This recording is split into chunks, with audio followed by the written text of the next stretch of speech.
Pemirsa, dipanggil Polda Metro Jaya pada Jumat mendatang, komika Panji Pragiwaksono menegaskan tidak akan menghindar. Ya, Panji berjanji akan mengikuti jalannya proses hukum yang berjalan.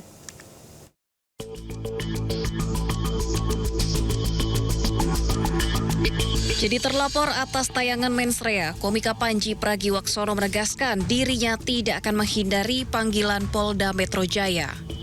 Panji berjanji akan mengikuti jalannya proses hukum yang berjalan.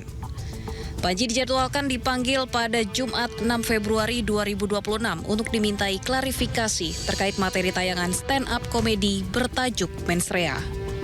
Saya akan jalanin prosesnya saja, saya tidak akan menghindar ajakan untuk berdialog, saya tidak akan menghindar panggilan. Ketika saya dibutuhkan untuk hadir, tentu saya akan hadir. Dan itulah alasan kenapa saya datang ke sini juga. Sisanya, saya ngikutin prosesnya aja. Apapun yang terjadi di ujung, saya percaya itu untuk kebaikan, insya Allah. Sebelumnya komika Panji telah mendatangi kantor MUI untuk bersilaturahmi dan berdialog mengenai tayangan mensrea. Panji yakin dari karyanya yang bertujuan hanya untuk hiburan akan berakhir baik. Tim Liputan iNews melaporkan. Pemirsa, Polda Metro Jaya mengirimkan undangan panggilan klarifikasi terhadap komika Panji Pragiwaksono atas 5 laporan polisi dan 1 pengaduan atas tayangan mensrea. Ya, surat panggilan sudah dikirim kepada Panji untuk hadir pada Jumat mendatang. Saudara PP diminta untuk diundang untuk hadir klarifikasi pada hari Jumat tanggal 6 Januari 2026 pukul 10.00 WIB. Undangan klarifikasi atas 5 laporan polisi yang ada. Jadi, untuk proses, ini kan undangan klarifikasi, karena yang dilaporkan adalah objek yang sama, sehingga penyidik berpikir untuk penghematan waktu dipanggil secara satu waktu dalam 5. Sebelumnya, selain ke Barreskrim Polri, komika Panji Pragiwaksono juga dilaporkan ke Polda Banten atas penistaan agama. Ya, dugaan pelecehan terhadap ibadah sholat yang dilaporkan ditemui pelapor dari materi stand-up komedi berjudul Mensrea.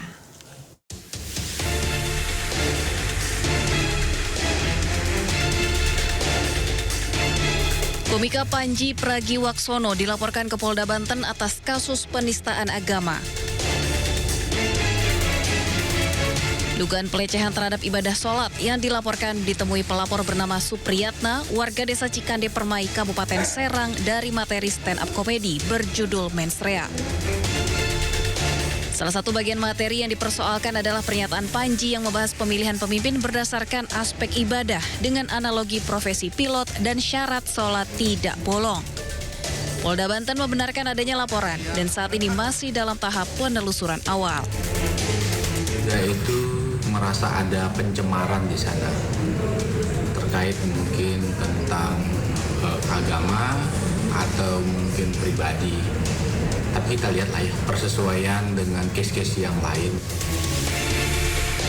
Menurut kuasa hukum pelapor, kliennya merasa tersinggung sebagai umat muslim karena materi tersebut dinilai telah melecehkan ibadah sholat. Dalam laporan, pelapor menyertakan bukti berupa tangkapan layar unggahan Instagram Panji dan cuplikan tayangan mensrea. Dari Serang, Banten, Mahesa Apriandi, iNews melaporkan. Pemirsa, informasi lainnya, Komisi Pemberantasan Korupsi menangkap mantan pejabat Bea Cukai saat operasi tangkap tangan di Jakarta dan di Lampung. Ya, dari OTT tersebut KPK menyita uang tunai dan emas sekitar 3 kilogram. Juru bicara KPK mengatakan selain menyita barang bukti uang tunai yang terdiri dari mata uang rupiah dan asing, KPK juga menangkap sejumlah orang di Jakarta dan Lampung. Salah satunya mantan Direktur Penyidikan dan Penindakan Bea Cukai atau setara Eselon II, penangkapan terkait dugaan korupsi impor.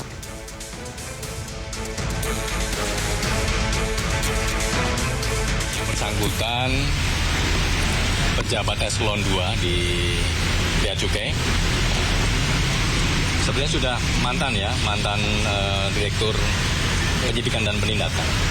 Ya, itu yang kemudian diamankan di wilayah Lampung. Berapa orang? Yang mana? Yang kasus yang ini berapa orang yang diamankan? Ini ada beberapa orang yang diamankan dan ini teman-teman juga masih bergerak di lapangan, jadi nanti kita akan update perkembangannya.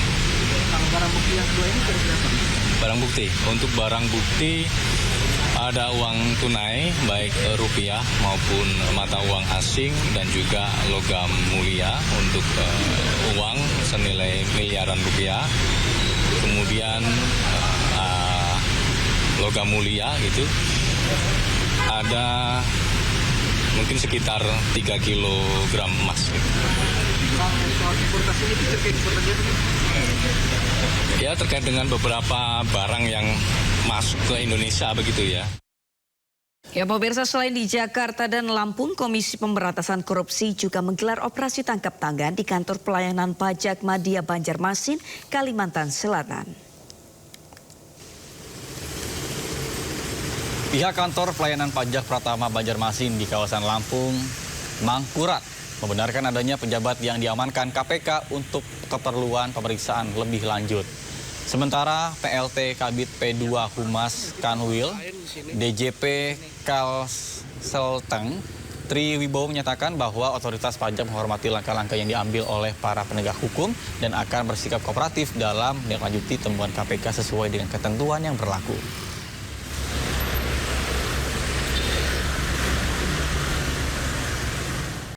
Pemirsa, Ketua KPK 2011-2015 Abraham Samad mengaku pemanggilannya ke istana oleh Presiden Prabowo Subianto bukanlah bentuk pembungkaman. Ya, sementara staf khusus Kepala Staf Kepresidenan Sadam Al-Jihad menyatakan pemerintah membuka ruang publik seluas-luasnya bagi warga negara dalam memberikan masukan dan kritik untuk kemajuan bangsa. Dan berikut dialog secara eksklusif dalam program The Prime Show yang dipandu rekan Diandra Mukni.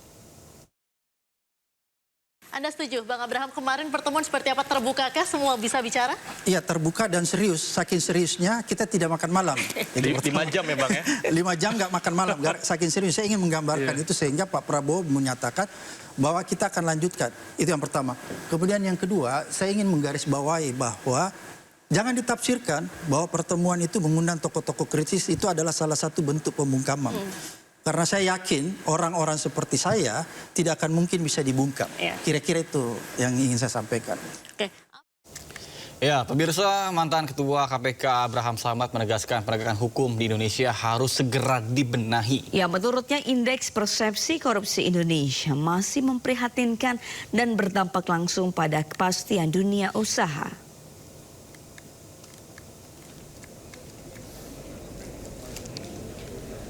Penegasan itu disampaikan Abraham Samad dalam diskusi panel yang digelar di Jakarta. Abraham menilai lemahnya penegakan hukum bersumber dari praktek korupsi di lingkungan aparat penegak hukum seperti polisi, jaksa, dan hakim. Senada dengan itu, dosen hukum Universitas Andalas, Ferry Amsari menyebut kondisi penegakan hukum saat ini sudah menyimpang dari prosedur.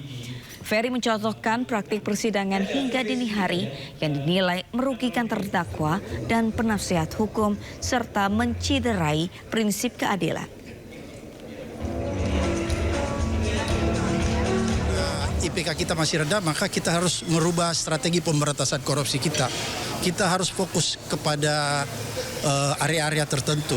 Oleh karena itu kalau Anda lihat apa yang diamanahkan oleh United Nations Convention Against Corruption, itu dia mensyaratkan kalau IPK mau cepat naik secara drastis, maka harus menyentuh yang namanya judicial corruption. Selain judicial corruption, ada 4 lagi. Foreign bribery, kemudian trading influence, kemudian illicit enrichment, dan yang keempat commercial bribery. Itu yang diamanahkan. Ada beberapa contoh, jadi yang saya presentasikan itu hasil penelitian, yaitu hipotesa belum selesai ya.